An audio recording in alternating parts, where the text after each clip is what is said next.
రాష్ట్రంలో ఏడాదిగా red book పాలన ఏ విధంగా కొనసాగుతుందో రాష్ట్ర ప్రజలందరూ కూడా చూస్తున్నారు.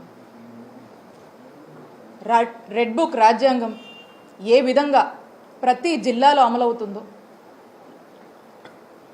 ఏ విధంగా రెడ్ బుక్ వల్ల ఎస్పెషలీ వైఎస్ఆర్ కాంగ్రెస్ పార్టీకి చెందినటువంటి యాక్టివిస్టులు, ఫాలోవర్లు, నాయకులు,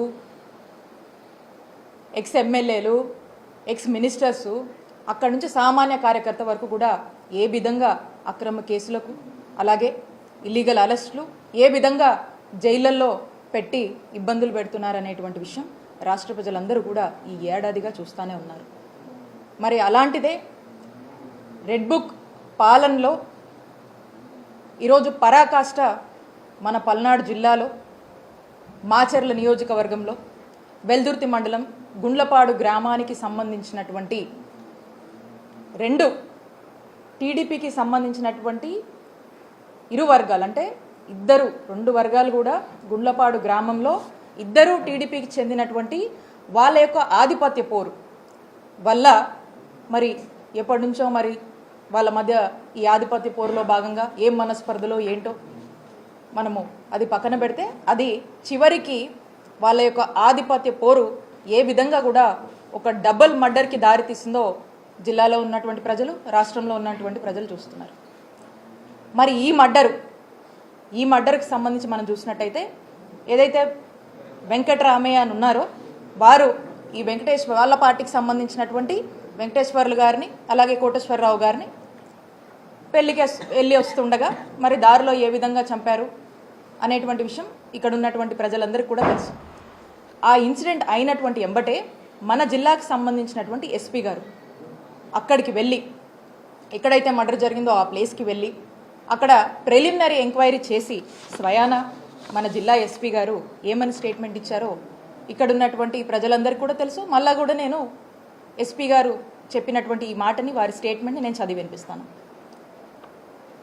చనిపోయిన వారు మరియు చంపిన వారు ఇద్దరు టీడీపీ పార్టీకి చెందిన వారే అని చెప్పి మన జిల్లా ఎస్పీ గారు ఎంబటే ప్రిలిమినరీ ఎంక్వైరీలో అక్కడికి వెళ్ళి చెప్పడం జరిగింది. అలాగే చనిపోయిన వారికి మరియు తోట చంద్రయ్య కుటుంబానికి ఎటువంటి సంబంధం లేదని చెప్పి, బంధుత్వం లేదని చెప్పి హత్య చేయడానికి గల కారణాలను పరిశీలిస్తున్నట్టుగా మన జిల్లా ఎస్పీ శ్రీనివాస్ గారు చెప్పారని స్పష్టంగా వారి యొక్క స్టేట్మెంటే నేను చెప్తా ఉన్నా. వాడి యొక్క వీడియో బయట కూడా ఉంది, మీరు చెక్ చేసుకోవచ్చు.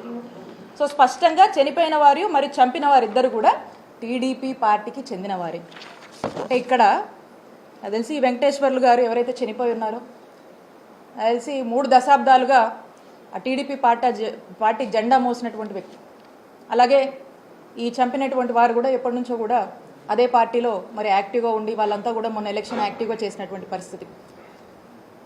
మరి వీళ్ళు వాళ్ళ యొక్క ఆధిపత్య పోరులో భాగంగా హత్య దాకా వెళ్ళి దీన్ని ఏ మాత్రం కూడా సంబంధం లేనటువంటి పిన్నెల్లి రామకృష్ణారెడ్డి గారికి, వాళ్ళ బ్రదర్ పిన్నెల్లి వెంకటరామరెడ్డి గారిని మరి ఇందులో వాళ్ళకి సంబంధం ఉందని ఈ కేసులో వాళ్ళని చేర్చడం, వాళ్ళ పేర్లు ఎఫ్ఐఆర్లో నమోదు చేయడం అనేది ఎంత దారుణమో ఒకసారి చూడండి. మొదట్లో ఈ హత్యకు సంబంధించినటువంటి ఎంక్వైరీ కానీ, ఎస్పీ గారు వెళ్ళడం కానీ, వాళ్ళ ఫ్యామిలీ మెంబర్స్ కానీ, అంటే ఈ చనిపోయినటువంటి వాళ్ళ ఫ్యామిలీ మెంబర్స్ కానీ అందరూ కూడా ఇది రాజకీయ కక్షల వల్లే, టీడీపీలోనే వాళ్ళకు ఉన్నటువంటి గొడవల్లో భాగంగానే ఈ హత్య జరిగిందని స్పష్టంగా అక్కడ ఉన్నటువంటి వాళ్ళ ఇంట్లో ఫ్యామిలీ మెంబర్స్ ఆడలతో సైతం చెప్పారు. అలాగే ఎస్పీ గారు కూడా అదే మాట చెప్పారు. ఎంబటే ఎమ్మెల్యే గారు ఎప్పుడైతే వెళ్ళారో, ఎమ్మెల్యే గారు వెళ్ళి ఈ హత్యకు ఈ ఎమ్మెల్యే గారు ఎక్స్ ఎమ్మెల్యే పిన్నెల్లి రామకృష్ణారెడ్డి గారికి, అలాగే వాళ్ళ బ్రదర్ పిన్నెల్లి వెంకటరామరెడ్డి గారికి సంబంధం ఉందని చెప్పి ఎప్పుడైతే మాట్లాడారో అప్పటి నుంచి ఇక ఎప్పుడైతే పొలిటికల్ ఇంటరప్షన్, ఇన్ఫ్లుయెన్స్ మొదలైందో ఇక ఈ కథంతా కూడా వీళ్లకు సంబంధించిందైనా, టీడీపీకి సంబంధించినటువంటి వాళ్ళ మధ్య వచ్చినటువంటి భేదాల వల్ల జరిగినటువంటి హత్య అయినా కూడా దీన్ని పిన్నెల్లి రామకృష్ణారెడ్డి గారికి, వాళ్ళ బ్రదర్కి, పిన్నెల్లి బ్రదర్స్కి అంటగట్టి మరి వాళ్ళని ఇందులోకి లాగడం అనేది ఒక్కసారి రెడ్ బుక్ పాలనలో ఇది పరాకాష్ట కాదా అని చెప్పి నేను అడుగుతా ఉన్నాను. ఎవరికి తెలియదు ఈ జిల్లాలో? ఈ జిల్లాలో ఎవరికి తెలియదు? మన పల్నాడులో ఎవరికి తెలీదు? వాళ్ళు టీడీపీ పార్టీ అనే విషయం అందరికీ తెలుసు. ఆ హత్య ఎందుకు జరిగిందనేటువంటి విషయం అందరికీ తెలుసు. మరి ఏ ఒత్తిడిలో, రాజకీయ కారణాల వల్ల, పొలిటికల్ ఇంటర్వెన్షన్స్ వల్ల, పొలిటికల్ ప్రెజర్స్ వల్ల మరి ఈ రోజున చూస్తే ఈ విధంగా, అంటే సంబంధం లేకపోయినా అసందర్భంగా ఏ విధంగా కూడా ఎక్కడో ఒక హత్య జరిగితే దాన్ని వైఎస్ఆర్ కాంగ్రెస్ పార్టీ వాళ్ళ మీదకి, అది ఎక్స్ ఎమ్మెల్యేలైనా సరే, ఎక్స్ మినిస్టర్లైనా సరే, ఎవరినైనా కూడా చేర్చొచ్చని చెప్పి పరాకాష్ఠగా మరి ఈ యొక్క హత్యని ఏ విధంగా చిత్రీకరించి మరి వీళ్ళ పేర్లను చేర్చారనేది మనం చూస్తూ ఉన్నాం.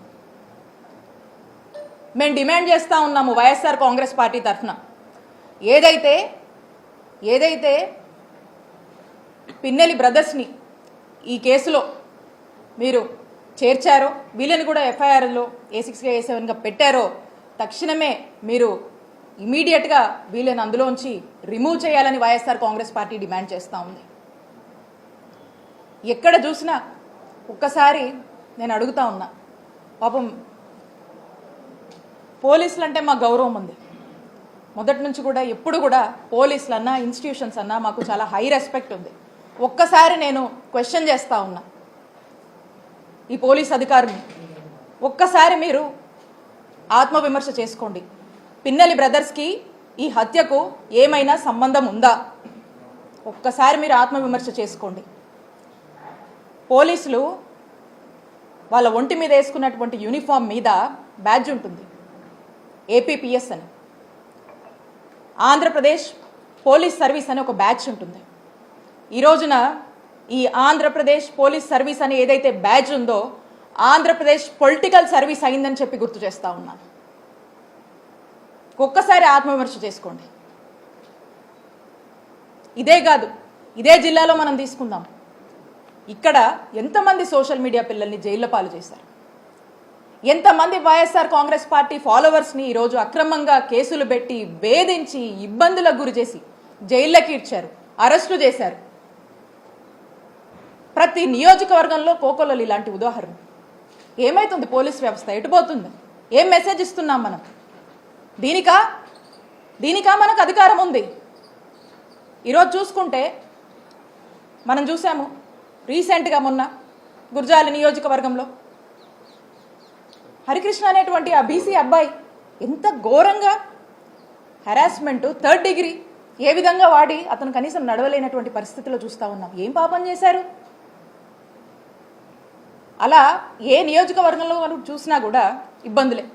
అంతెందుకు, మన నరసరావుపేట నియోజకవర్గంలోనే గోపిరెడ్డి గారి మీద ఎన్ని అక్రమ కేసులు కట్టారు. మా చిల్లూరుపేట నియోజకవర్గంలో నన్ను ఏ విధంగా వేధించారు రీసెంట్గా కూడా మీరు చూశారు. పోలీసులు ఒక లెవెల్కి మించి